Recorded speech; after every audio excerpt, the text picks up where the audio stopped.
Welcome to the Performance Plastics Podcast, hosted by IAPD, the only podcast dedicated to providing you information and insights into the world of engineering-grade plastics and how they benefit society by improving the quality of everyday life. Now here's your host, Kylie Canty. Hello, and welcome to another episode of the Performance Plastics Podcast. My name is Kylie Canty with the IAPD, and today I am so happy to be joined by two incredibly amazing women. Today we have Laura Betz from Piedmont. She is an outside sales representative, and we have Sherry Steele, also from Piedmont. She is a branch general manager. I'm so excited to talk to these ladies today. They recently did our GenerationNext Career Path Forum, and they did such a fantastic job that I volunteered them to come on to our podcast today to tell us a little bit more about what they talked about, specifically about self-advocacy and their career journeys. But I'm going to turn it over to you, beautiful ladies. And I would love to hear a little bit more about your career paths and kind of, a little bit more about your stories. So whoever wants to go first. Well, Sherry and I both have very similar paths. We started in admin, went into inside sales to outside sales to branch manager. And then I decided to go back into outside sales because I love that. And it's constantly learning new things. But when we did the Generation Next, we really got to talking about self-advocating for yourself. And in any career, it's so important to set goals for yourself and to express that with your direct manager so you can progress in your workplace. Now, some people are very happy staying where they are in the position that they are, but you don't want to become stagnant in it when you feel like you can really make a difference in a different position.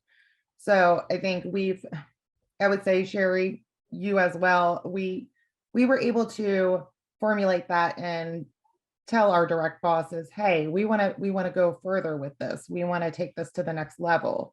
What do we need to do to make that happen? So we didn't just stay where we were because there's so many things that you can do in the plastics industry, for our industry at least. And so it's constantly growing with the company. Yeah, same as Laura. So as a branch general manager, I oversee the administration, sales, and operations of our branch here, where we're located in Baltimore, Washington. And so that's pretty much what I do. But as far as how I self-advocated, and going back to what Laura said, same path: administration, inside sales, outside sales. And then I came into this role. And Laura and I are both 20 plus years in, so it wasn't like anything that happened quickly by any means. I think we were both in each role for a nice chunk of time, which is good. I guess as far as self-advocating, it kind of it sounds like what it is. You're telling someone, whether it be a peer, a mentor, your boss or manager, what you want to do.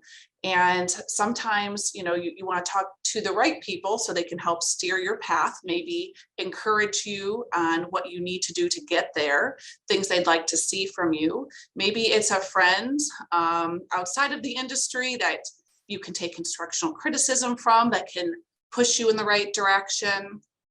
And so I guess it just self-advocating means whatever it means for you and your career. You could be happy with what you're doing where you're at, and that's okay too. But you might still self-advocate for that position, create boundaries for yourself, I should say. Stuff like that. I don't know if we answered that question. Yeah. Okay. Yeah, completely. And I just think it's such an interesting topic, having a new generation of workforce coming in. And a lot of people have been saying that they see younger people wanting to get promoted quicker because they don't want to have to or they don't see the need for putting in the time if they have the skill. Have you guys noticed any types of trends like that? Or do you have any advice for, being a next generation in the performance plastics industry when it comes to sales? I mean, I would say you have to know your strengths and your weaknesses. Go to your boss and say, hey, I'm looking to move up to that next level or whatever position that you're looking for. And set maybe even a timeline. If your boss is able to tell you, hey, you need to work on X, Y, and Z, let's revisit this. Ask them for a time frame. Say, can I come back to you in 3 months, 6 months? And put that on your calendar. Make them sit back down with you and say, hey, I did all of these things. Do I still have any areas you feel I'm not covering well enough? I need to learn more. That is all with the self-advocating for yourself. Make sure you stay on top of that, but take that constructive criticism with it, because you have to. You're growing with the company. Be a team player. And unfortunately, in most roles, you are not promoted the next day. It's going to take time, and it takes the experience and the hard work. You have to put in the work, and you've got to take all of that in, what they tell you, and practice those things. So I would say I have seen what you speak of, Kylie, like as far as maybe, where people are trying to get into a more advanced roles quicker. And I do think it can be done. But what Laura said with knowing your strengths and weaknesses, I'm talking honest self-reflection, humble yourself, because you really need to think about, where you need to, what you need to work on. And if you don't see it and others do, you're going to clash, and it's going to be a problem. So I think that it can happen. And it's just, to me, you need that honest self-reflection to really know, going back, your strengths and weaknesses. And then I like what you said, Laura, about having the timeline, coming up with a plan, talking to someone. Most people are helpers out in the world. I have found in my career, most people want to help people. Most people want to encourage people. I talk to my team about, what do you want to do? It's okay if you're happy where you're at, but is there something else you want to do? We're very fortunate to work for a place that promotes these behaviors. So that's really great. But yeah, I think that's, was there a second part to your question? I can't remember. No, I don't remember. Okay. No, I think that was it. And I completely agree with knowing your strengths and your weaknesses. I think by nature, people are not very self-reflective. How do you guys personally approach doing? Are you guys both naturally self-reflective people? Have you received criticism before that was like a shot to the heart that you had to take a step back and, do some more internal looking? Like, how do you kind of sit down and do an analysis of yourself to know what steps you need to take, or like what tasks you need to take on to be better? Or if you need to go take a class, like, how do you kind of sit down and do through that? Is that just you, or do you have like a mentor that helps you do that, or a friend? Well, all of the above. I lean on, I lean on my father, who was in a similar industry. I lean on one of my best friends, who I know can just be a little raw and transparent with me. I lean on Laura. Laura's been a manager. We've both worked the same roles, so I lean on her. Sometimes, and the truth hurts, sometimes thinking about some things that you've done, or things, the way you did things, the way you could have done them better, thinking and acknowledging those things, that kind of hurts sometimes. It stings. And it's not always easy. I think the more experience I've gotten, the easier that has gotten. But the sooner you can learn that, to dig into who you are and how you're wired as a person, and what you're going to be good at, and where your strengths are, and the better you and your manager, or you and your mentors, can apply that to your career. So yeah, I think it's sort of all the above there. And it's kind of, I don't know, like it's kind of a hard thing to do. And I think it has gotten easier the older I've gotten, and the longer I've been in the workforce. How about you, Laura? Absolutely. Like, I'm fortunate. I can go to Sherry and say, hey, I have no clue what I'm doing on this. I need help. So I know where some of my weaknesses are. And maybe there's some parts that I think I'm strong in and I still am a little weak, and Sherry might notice that. But like I said, fortunately, she can talk to me about that and we can work through that and get me past that weakness. I mean, it's just you want to focus on your strengths because that makes you feel good, makes it positive, but you have to acknowledge the weaknesses or you can't continue to grow. Agreed. And you have to believe in yourself. So that's a huge part of it in any career that you're in. Mm-hmm. So about believing in yourself, I wanted to ask you guys about confidence and going in to talk to your supervisor or your boss. For example, like, like I might not be the loudest in the room, but I feel like I have a confidence instilled within me to ask for what I want. But for people who don't have that type of like internal confidence, what advice would you give to them, or like what kind of steps would you take, or how would you advise them to open up the conversation to talk to their supervisor about wanting to take on more or self-advocating? I think it's important to practice it at home, write it down, write down some bullet points as to the things you want to discuss, take some notes, set up a time with them, prepare yourself mentally for it. Because if you just walk in, hey, I really want this next position, I want, I think I can do it. You have to say why you think you can do it. I started there or here, and I have done this, that, and whatever it may have been, but give them some examples as to why you feel you deserve that, but don't go in unprepared. Mm-hmm. Go in believing in yourself. And I know that's really hard for some. It was hard for me when I started at 20. I was the receptionist. I felt intimidated. There was a lot more men in the plastics industry at that point.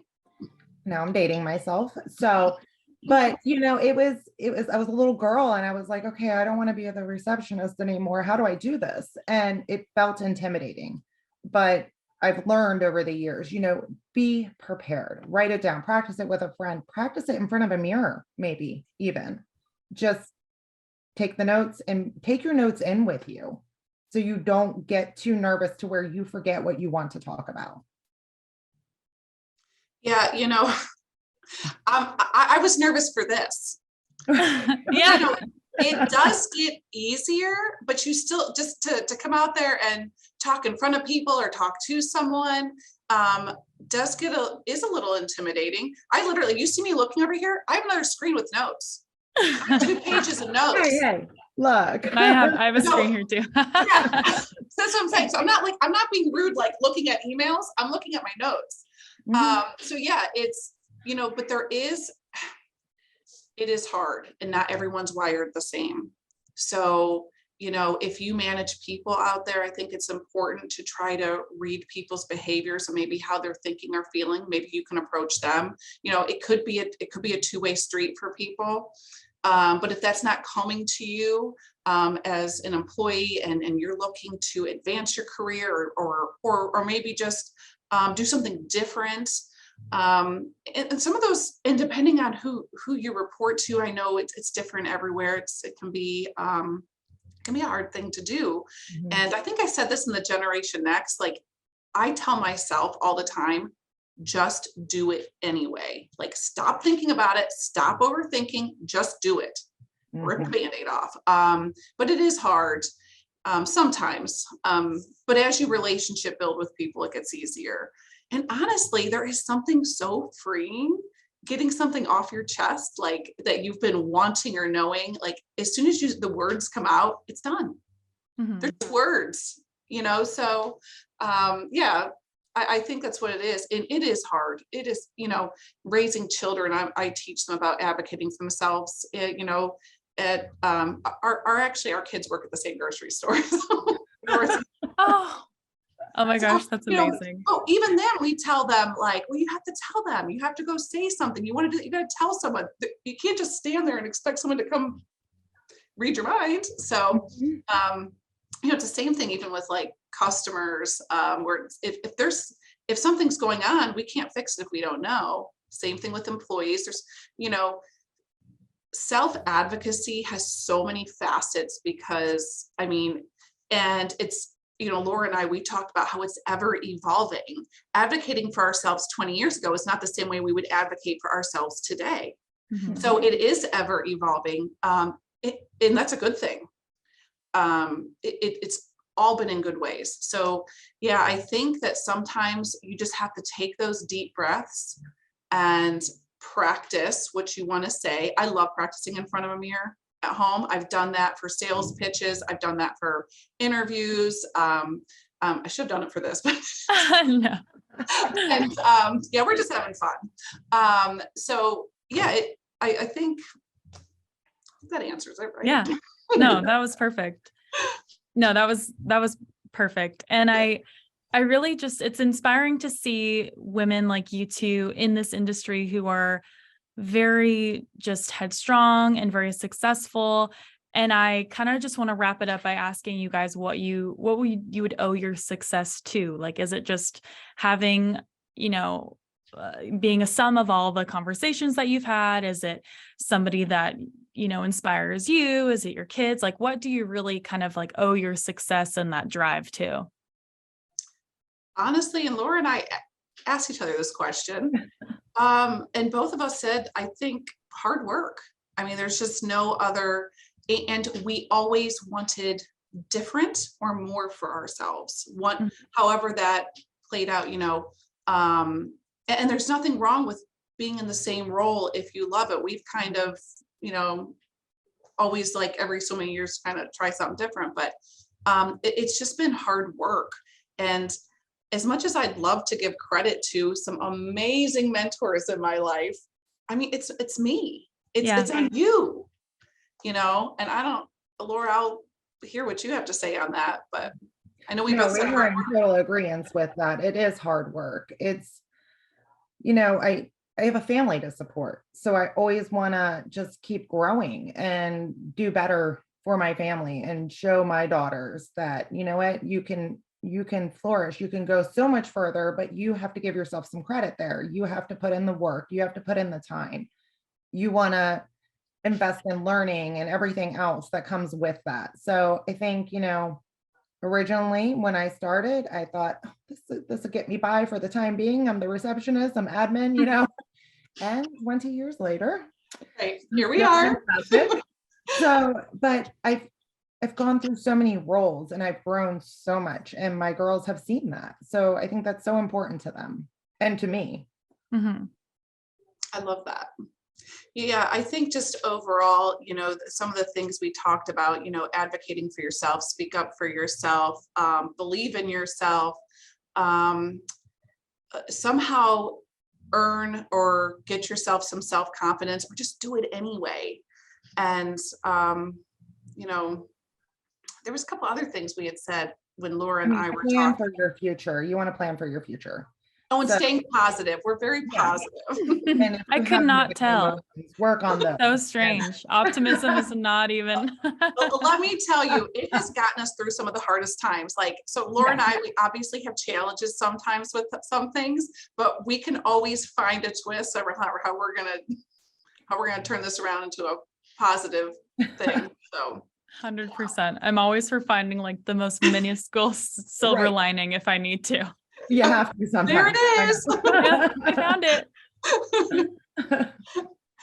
Yeah. Well, all that is so amazing. And truly, I cannot thank you both enough for coming on today and talking about self-advocacy. I know that I personally learn a lot from it. And our GenerationNext group, of course, really appreciates it too, as well as, people that are already established in their careers that just need that extra, little pep talk in their earbuds. Right. So yeah. And the last thing is, don't forget to find mentors out there. So that's going to help you along the way. Yeah. And just do it anyway. Just do it right? anyway. Just do it. Right. Just do it anyway. That's going to be our new Performance Classics podcast merch. Do it anyway. We'll just rip off Nike. Just do it anyway. Right. Awesome. Well, thank you ladies so much. Thank I really you so appreciate much. it. Yes. Have a great rest of your day. Bye. Thank you. Bye. Bye.